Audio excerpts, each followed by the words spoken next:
Crime branch Kashmir ने बड़े live stock scam में मुलजिम के खिलाफ चार्जशीट दाखिल कर दी है। उस पर इल्जाम है कि मुलजिम ने फेक गवर्नमेंट स्कीम के नाम पर लाखों का स्कैम किया है।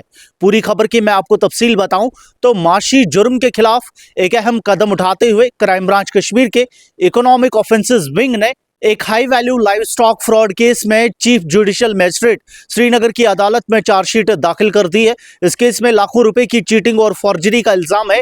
ये केस एक ऐसे मुनज़्ज़म स्कैम को बेनकाब करता है जिसमें एक ताजिर को सरकारी वेलफेयर क्योटा स्कीम के नाम पर धोखा दिया गया, जो अवामी एतमाद और माशी धोखाधड़ी के गलत इस्तेमाल को जाहिर करता है।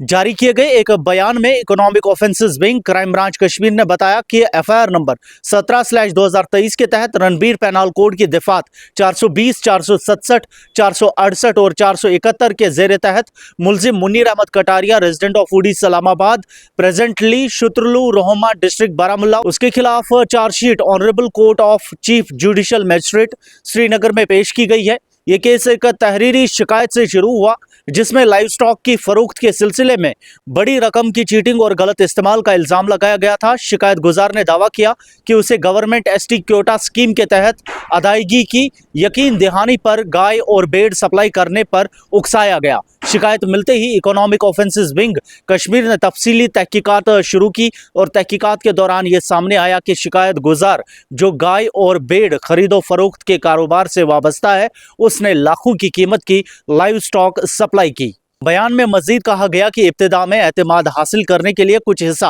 अदा किया गया। इसके बाद मुलजिम ने 30 लाख रुपए के कई चेक्स जारी किए जो सब के सब नाकाफी बैलेंस की वजह से डिसऑनर हो गए। बार बार यकीन दहानी के बावजूद बाकी रकम अदा नहीं की गई, जिससे शिकायत गुजार को भारी माशी नुकसान उठाना पड़ा। क्राइम ब्रांच का कहना है कि तहकीकात से यह भी सामने आया कि मुलजिम ने एक मुनज़्ज़म तरीका इख्तियार किया जिसमें गुमराहकुन मुआहदे किए गए और फेक और डिसऑनर्ड चेक्स जारी किए गए। सरकारी वेलफेयर स्कीम के तहत प्रोक्योरमेंट का झूठा बहाना बनाकर जिससे शिकायत गुजार को गलत नुकसान और खुद को गलत फायदा हासिल किया गया।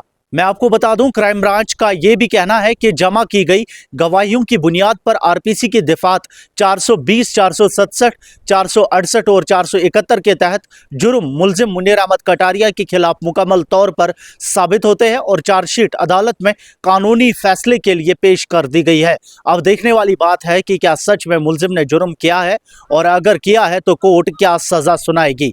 लेटेस्ट न्यूज़ अपडेट्स आप तक पहुँचाते रहेंगे। मैं सईद साजिद हुसैन, GNI।